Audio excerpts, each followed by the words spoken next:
Howdy, everybody. Welcome into a Monday edition of the TexAgs Radio Rewind presented by Yeti. Richard Zane here filling in for David Nuno, who's off in Tulsa reviewing every single gym in the area.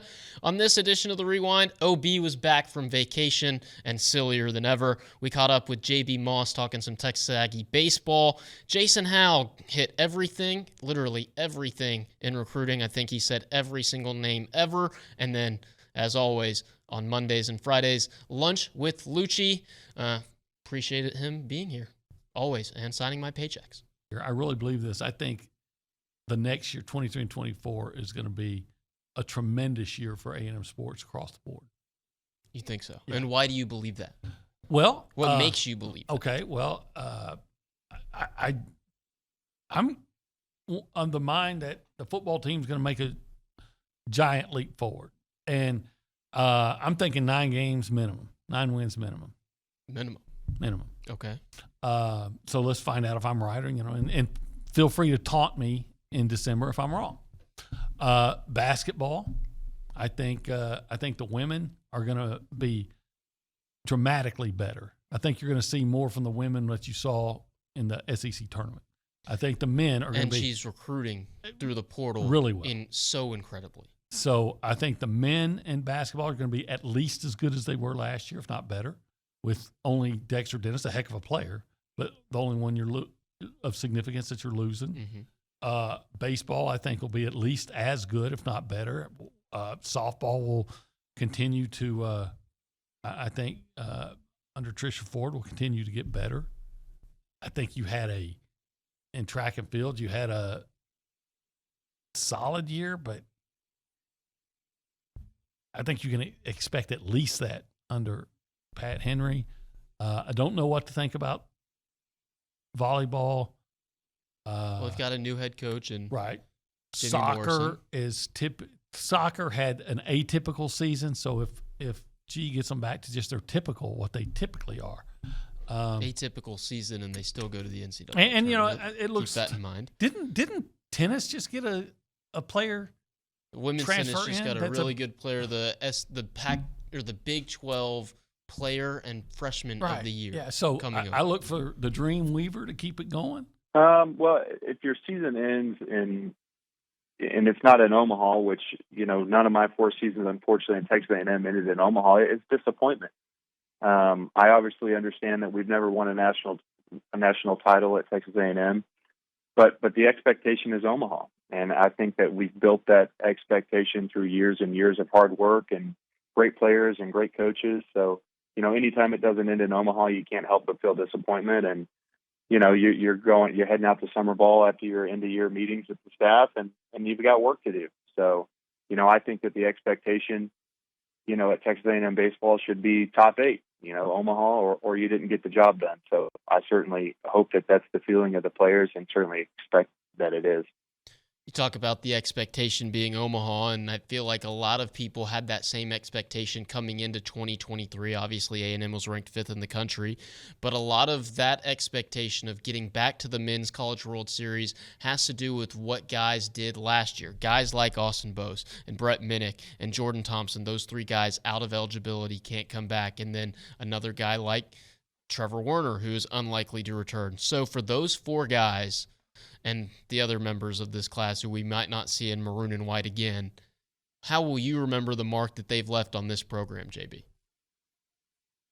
Well, I'll certainly remember all of those guys in a positive light. Look, what they did last year in regards to a Final Four finish, that's never been done in Texas A&M baseball history. So they've certainly etched their names in the history books at Texas A&M as far as I'm concerned. And regardless of the outcome of this season, I'll always remember those guys in a positive light. Obviously I know that they didn't have the numbers that they had hoped for this season, but regardless, listen, there's a lot more to being a Texas A&M baseball player than just numbers. Those guys represented the university in the right way. Certainly guys of high character that work hard and do the right thing, and certainly were productive. So, I wish all the best to those guys in their future moving forward. And I feel like I've done a disservice. I haven't said this name on air yet. Jordan Anthony, wide receiver, Yes. Transfer from Kentucky, committed to Texas A&M on Friday evening. Jason, what do Aggie fans need to know about the guy they're getting in Anthony? He's incredibly fast.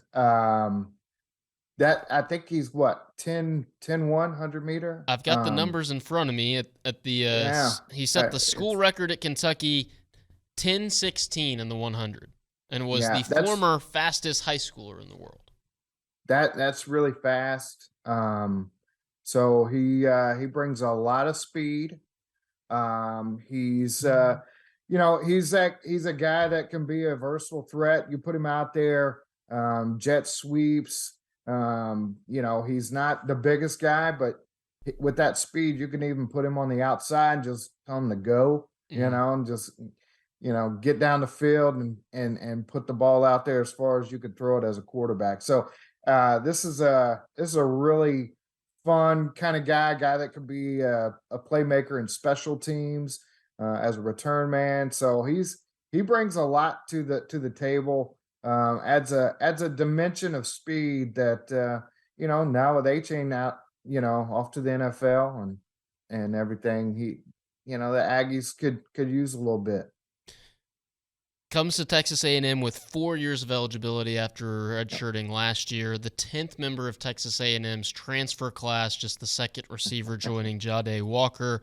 Jason, what have you liked about what the Aggies have done through the portal this season? For all the criticism they got about, how active they were early, I really like Coach Adazio. My goodness, what a guy coming in the clutch. Had connections with several guys. David Bailey at running back. You get another offensive lineman from Boston College. 6 teams have already punched their ticket to Omaha. Florida will be there. LSU will be there out of the SEC. TCU's going back, first time under Kirk Saarloos. Virginia as well. Forget who else. Oral Roberts, that's the third 4 seed in NCAA history to make it to Omaha. Then the number 1 overall seed, Wake Forest, Deacons. They just, what they did, the knot they put on Greg Byrne in Alabama's head is something. Game yesterday. Hey, how about this? 22 how many runs. home runs they hit? So 7, they 5? Combined for 13. Wake hit 9. 9. That was what it was. They beat Alabama 22-5. It's the second most runs scored in a super regional game in NCAA history. Do you know the most runs scored in a single NCAA super regional game? I'm sure it involves A&M. It does. Game 2 of the 2011 Tallahassee Super Regional, the Florida State Seminoles beat A&M. Seminoles? Cinnamon Rolls. Oh. Seminoles. 23-9. Okay. But and A&M won that region. Game 3, Yep. Michael Walker, 11-2. Yep. A&M won that super. That was a super region. Yep, right? they won Game 3 and punched ticket. Listen, I'm interested in Texas Stanford tonight. Stanford said screw it last night, and they pitched Jordan Matthews for 150 pitches. I know everybody cringes at that. I think it's either or. Like, it's just something for everyone to have an opinion of with these pitchers. That kid could be done pitching in 2 years, and he'll have that memory for the rest of his life. Like, I don't think he's like a projected, what was he, 19th round pick? Like, he was 19th round last year. Sometimes, I think he's helped his draft stock a lot this year. Sometimes, he's though, pitcher you of the say, I year. want to win, and I want to get my team to Omaha, and I want to win on the big stage, and I want to win a championship. And if you enjoyed this video, make sure you like and comment on it. Make sure you subscribe to TexAgs on YouTube as well as texags.com/subscribe if you want to get all of our great premium features. Nick, tell me, who's back in this host chair tomorrow? It'll be the one and only David Nuno. Poppy's back tomorrow. We'll catch you then.